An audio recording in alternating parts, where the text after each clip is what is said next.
It is said that waterways are a reflection of the communities that they run through. 30 years into South Africa's democracy, with its ebbs and flows, what do Cape Town's waterways reveal about our communities here? For starters, there is the Leesbeek River, where upstream in the affluent suburbs of Claremont and Newlands, the river and its surrounding area are looking beautiful, thanks largely to a local stewardship group who have been taking care of it. In this area, the river is used for recreational enjoyment, well-being from time in nature, and even an outdoor classroom with local schools. As we follow the Leesbeek River downstream, it starts to look a little rough around the edges, with more pollution and fewer water creatures that are symbols of good water quality. Here we also find the river is canalized, meaning its once natural edges have been framed in concrete to guide the river in a specific direction. Whereas in the past, apartheid laws prevented people of colour from accessing neighbourhoods with less degraded waterways, today it is pollution that keeps people from accessing the river for cultural and spiritual activities, such as washing away bad spirits.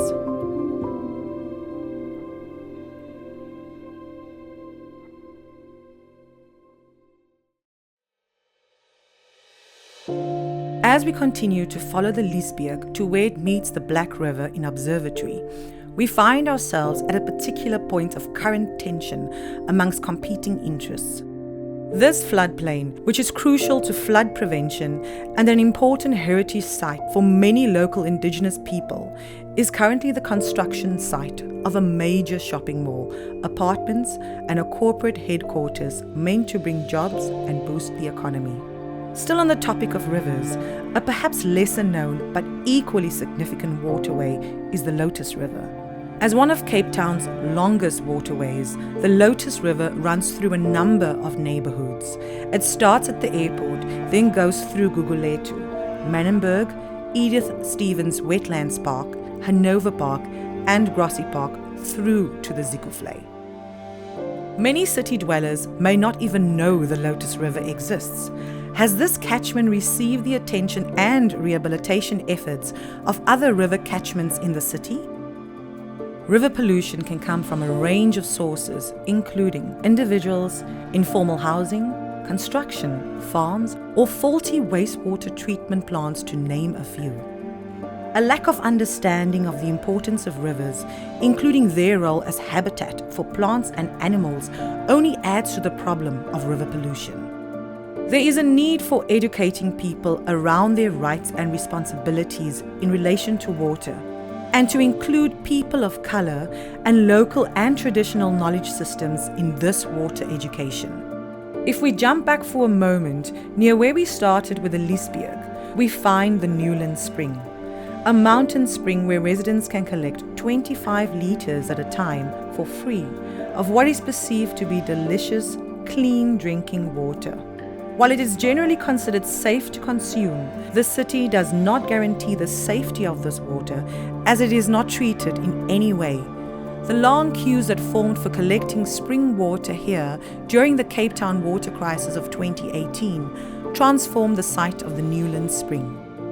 This area was converted so that it is surrounded by concrete, fencing, and security. The Newlands Brewery have access to this fresh water to make and sell beer. If you watch people collecting water there for a little while, you might ask whether the restrictions on the amount of water which can be collected are in fact being reinforced. Not everyone can travel to the Newlands Spring to collect water.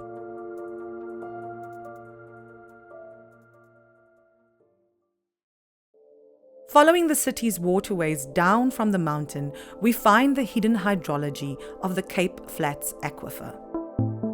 This important groundwater, that's water underground that can be accessed, for example, by digging a borehole, is an important resource for food production by local farmers. Residents who own property over this aquifer and who can afford to install a borehole can tap into the supply. Many communities will move to areas where tapping into this aquifer is technically possible, but also unaffordable. Anyone wishing to dig a borehole beyond small-scale domestic use and non-commercial gardening first requires a water use license from the National Department of Water and Sanitation. As we follow our rivers down their path to the sea, we find ourselves at the Deep River estuary and the home of the highly polluted Milnerton Lagoon. In 2021, the lagoon's entire ecosystem collapsed from sewage pollution. This place used to be home to 10% of the fish breeding grounds for the whole west coast of South Africa, but by 2021, all the fish had died, all the seagrass had died, and all the birds had fled, leaving little life to the once wildlife of Table Bay Nature Reserve. There are three key sources of this pollution. 1. Sewage infrastructure that can't cope and overflows from urban areas expanding beyond the design capacity of the plants. 2. Increasing informal housing without sewer systems, including illegal connections, sometimes connecting sewage to stormwater pipes. And 3. Sewage pump station failures, including damaged pumps causing sewage spills. Despite dangerously high levels of E. coli and unbearable smells, it's not just people's health that is affected. With key breeding areas for small fish collapsing and high levels of pollutants flowing into the sea from the lagoon, the impact on fishing is having negative effects on the economy and food security. There's a drop in tourism in the area, and the pollution is stopping families from swimming at Milnerton Beach, while the Milnerton Canoe Club, South Africa's oldest canoe club that started in 1961, has had to close down. Following the estuary to the ocean, but over the mountain at a different ocean, we find ourselves along False Bay at Fishhook Beach. This coastline has evidence of fish traps linked to a long indigenous fishing history. In fact, nearby and overlooking these oceans, Piers Cave was the site of archaeological findings dating over 12,000 years ago, linked to some of the area's original people and suggesting important links between the mountain and the ocean. All important parts of the South African Cabinet adopted Khoi and San heritage route. The one and only restaurant on Fishhook Beach, called The Galley, has been operating for 36 years by a Khoi woman and her family. This restaurant, site of Khoi traditional ceremonies and weddings, and a mini museum sharing Khoi culture, also part of the Khoi and San heritage route, was auctioned by the city for commercial development in November 2023.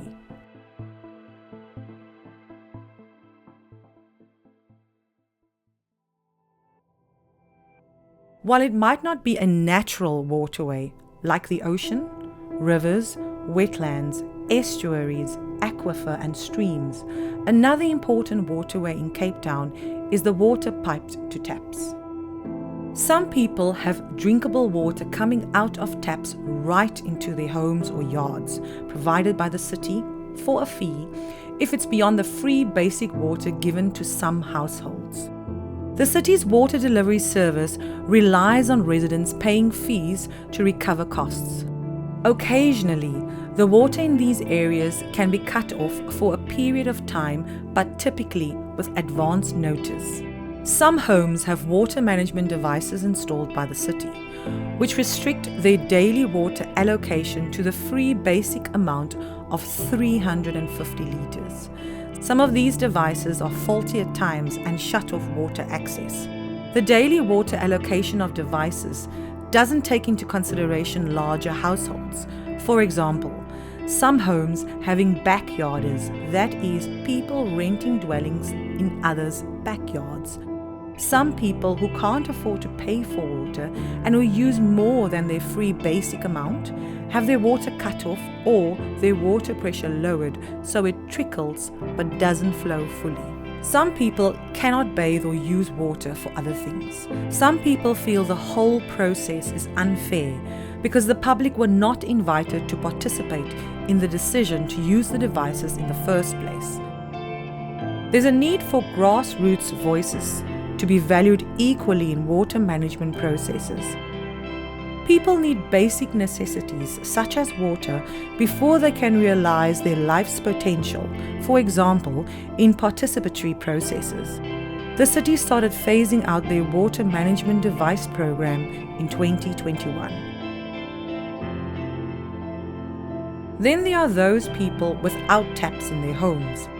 Residents living in informal settlements typically share one outdoor communal tap with many families. Many people have to walk long distances from their homes to reach these taps. Crime in these communities can be very high and worse at night, so the journey to the taps can be risky.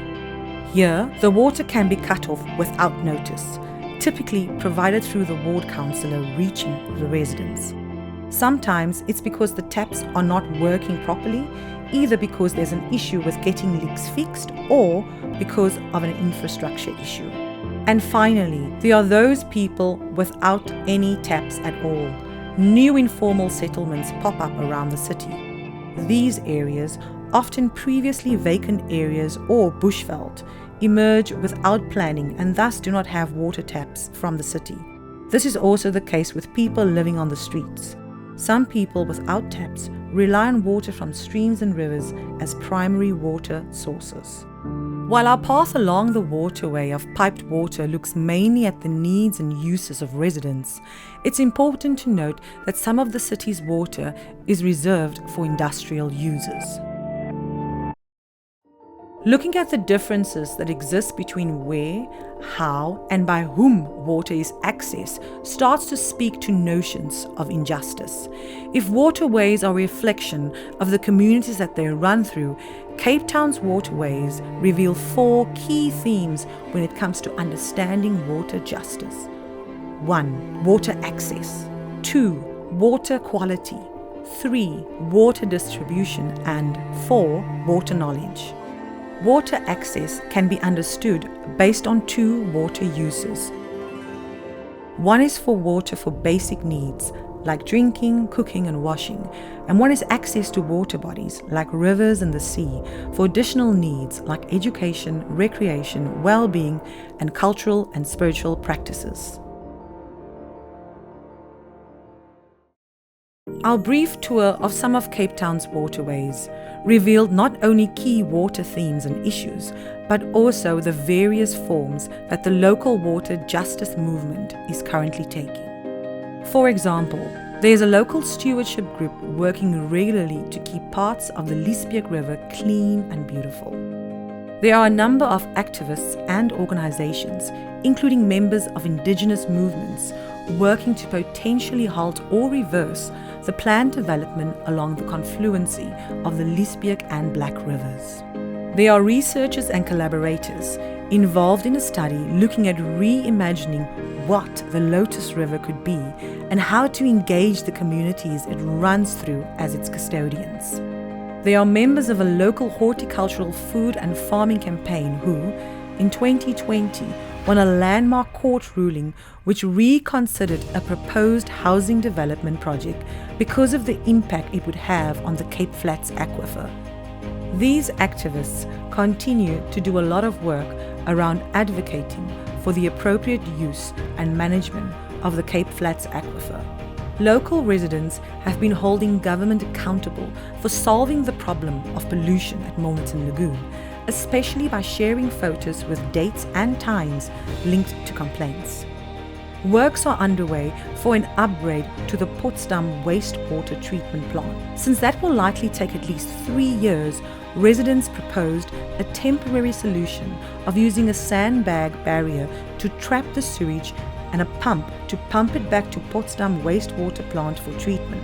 As long as it's not raining, this temporary solution has shown that it can make a big difference. Still, much work remains to be done to revitalize this waterway. One local group who identify as Khoi and San, along with their legal professional partners, are currently challenging the city's auctioning off of the only restaurant on Fishhook Beach, an important steward and part of the region's Khoi and San heritage route. A local organization in Cape Town is providing mobile wash facilities. For example, showers, toilets, and drinking water to those living within the urban landscape that have limited or no access to water and sanitation. A team of researchers, organizations, and citizens have been doing community-driven data collection of water stories as an important step towards making access to water more equitable, affordable, and easily accessible. And a community of activist citizen scientists have been testing their water quality and leveraging the results to lobby their local governments for actions towards improvements. While there are a lot of efforts currently taking place to bring about water justice in Cape Town, more collaborative efforts are needed. 10 experienced water justice activists working across different issues and areas in Cape Town, when interviewed, collectively identified 7 social issues they feel local water issues connect with. 1. Food security. 2. Health. 3. The rights of women and girls. 4. Climate change. 5. Energy. 6. Housing and land rights. And 7. Education. Are there ways that social movements addressing some of these or other social issues can collaborate with the water justice movement? How could collaboration mutually strengthen everyone's effort? What might meaningful alliance building look like? How can the right to water that's in South Africa's constitution be seen and felt in practice? And what might be possible in 10 years' time? Imagine 40 years into South Africa's democracy, in 2034, with its ebbs and flows. What would Cape Town's waterways reveal about our communities then?